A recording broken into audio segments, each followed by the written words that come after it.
वर्षापूर्वीपासून चालू असलेला म्हणजे पिढ्यानपिढ्या चालू असलेला हा कार्यक्रम आज ह्या तरुणांनी आज या ऐवळी समाजाने जो जोपासला आहे.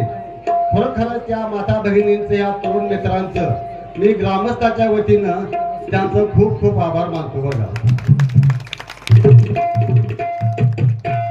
आणि विशेष का म्हणजे ह्या कार्यक्रमासाठी ऐवळे गुरुजी यांनी आपल्या शाळेचे कामकाज पाहत त्या तरुण मित्रांना तरुण संघटना करून ह्या कार्यक्रमासाठी जे उत्स्फूर्त केलं त्यासाठी मी ऐवळे गुरुजींचं मी मनापासून स्वागत करतो बघा.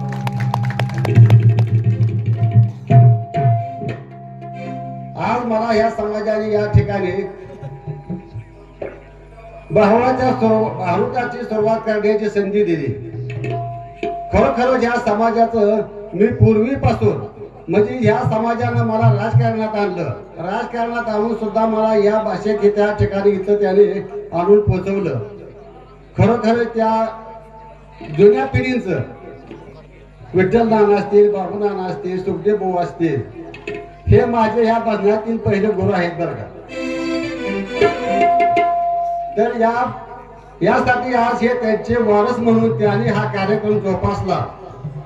इथून पुढे त्यांना अशीच चालना मिळावी अशी मी तुकाराम चरणी प्रार्थना करून बांधण्याला सुरुवात करायची.